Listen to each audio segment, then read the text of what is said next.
Professor Manoj Kumar Jha. धन्यवाद उपसभापति महोदय। मेरी माँ टेलीविजन देख रही थी, उन्होंने मुझे व्हाट्सएप पे एक मैसेज भेजा कि मनोज कूल रहना बोलने में। मैं कोशिश करूंगा मैं कूल रहूं। कृपया कृपया बोलने दे, कृपया ट्रेजरी बेंचेस से मेरा आग्रह, बोलने दे, कृपया बोलने दे। माननीय मनोज झा जी, माननीय मनोज झा जी, आप चेयर की तरफ देखकर एड्रेस करें, आपकी बात ही रिकॉर्ड पे। सर उधर भी देखने का मन कर जाता है जी। सर आर्टिकल 370 वो तो इस जन्म में नहीं होगा।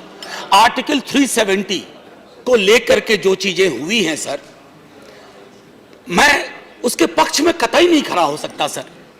सर मैं अपना इतिहास जानता हूं सर, मैं 370 के बनने की गाथा जानता हूं सर, मैं कश्मीर का हिंदुस्तान में विलय का इतिहास जानता हूं सर। मैं बौनी समझ का नहीं हूं सर, और चूंकि बौनी समझ का नहीं हूं, मैं लगातार इस सदन में कह रहा था कि हमें क्या चाहिए, कश्मीर की जगह, जमीन या कश्मीरी अवाम। सर आज मैं दुख के साथ कह रहा हूं, मेजॉरिटी है, बार बार आगाह करता हूं, मेजॉरिटी आती है ना सर, तो बड़े अच्छे अच्छे और बुरे बुरे दोनों ख्याल आते हैं सर। अच्छे वाले को पकड़िए, बुरे वालों को छोड़ दीजिए। मैं एक माननीय उपसभापति महोदय मेरे ठीक समक्ष, माननीय उपसभापति महोदय मेरे ठीक समक्ष माननीय विधि मंत्री बैठे हुए हैं सर। 1966 में इंदिरा जी को लिखा हुआ जयप्रकाश नारायण जी की चिट्ठी पढ़ रहा हूं, और इसको मान लीजिए आज की तिथि में मेरी चिट्ठी आदरणीय गृह मंत्री जी और आदरणीय प्रधानमंत्री जी के नाम, मैं जेपी की चिट्ठी पढ़ रहा हूं। The Kashmir question has plagued this country for very many years. It has cost us a great deal materially and spiritually. We profess democracy, but rule by force in Kashmir. मैं नहीं कह रहा सर, जेपी कह रहे हैं, अब उनको सोली पे मत टांगिएगा। Unless we have auto-suggested ourselves into believing that the general elections have expressed the will of the people. Sir मैं अगले पैराग्राफ में जा रहा हूं, बड़ी लंबी चिट्ठी है। That problem exists not because Pakistan wants to grab Kashmir, but because there is a deep and widespread political discontent among the people. The people of India might be kept in the dark about the true state of affairs in the valley, but every chancellery in New Delhi knows the truth, sir. So, PDP BJP की जब सरकार चली और political communication जैसे कत्ल हुआ, मैं समझता हूं सर उसको भी इस अफसाने में आना चाहिए कि पॉलिटिकल कम्युनिकेशन का कत्ल हुआ, उसकी वजह से 30 साल पुरानी घाटी में छवियां वापस आई हैं। सर इतने पे ही बात नहीं रुकेगी। एक नेहरू जी को भी लिखा था 1956 में जयप्रकाश नारायण ने। May I also take this opportunity of saying word about Kashmir, merely to put my views before you, without in the least wanting to criticize or influence.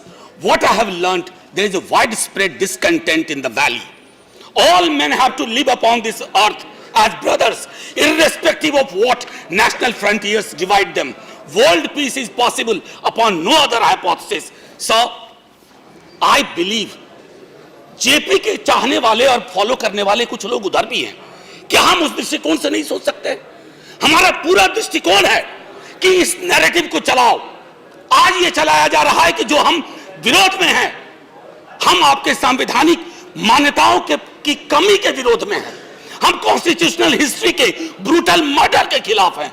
Sir Hindustan की मोहब्बत का अगर कोई पैमाना हो ना, तो डिस्पेंसरी में मशीन लगा दीजिए और तोड़ लीजिए किसमें कितना है हिंदुस्तान के लिए मोहब्बत का। सर हो सकता है आपसे कम ना हो, तो मैं इतना ही आग्रह करूंगा। मैं क्वेश्चन कर रहा हूं सर, कल मैं सदन में हूं ना हूं माननीय उपसभापति महोदय, आज हमने मुआफी के साथ कहता हूं कश्मीर के पैलेस्टीन बनने का रास्ता खोल दिया है। सर मुझे दुख के साथ कहना पड़ रहा है, 5 साल बाद आप मुझे मानोगे, आप नैरेटिव चला रहे हो, चलाओ, लेकिन कोई भी नैरेटिव इस मुल्क में अमृत पी के नहीं आया। हमने पुराने नैरेटिव खत्म होते देखे हैं। मैं सिर्फ हाथ जोड़ के विनती करता हूं, अहंकार त्यागिए, कश्मीरियों को गले लगाइए, तब कश्मीर अपने आप गले लग जाएगा। आपने अलग कर दिया, वो मुझे दुख है। आज सर मैं कभी टोका टाकी नहीं करता हूं, सर, माननीय उपसभापति महोदय, आपका प्रोटेक्शन आप चाहिए। बोले, आप बोले। वैसे भी बहुत बड़ी मेजॉरिटी आप है और इधर- यहाँ जिस प्रकार से लोग इधर से उधर जा रहे हैं, आप इधर देख तो के बड़ा बोले। डर भी लगता रहा। आप झा जी, अठवले साहब, प्रोफेसर इस जन्म में संभव नहीं है। प्रोफेसर एनीवे, साहब, सर मैं आगे क्या कहूं, बस इतना। दोस्तों, आप इधर बोल,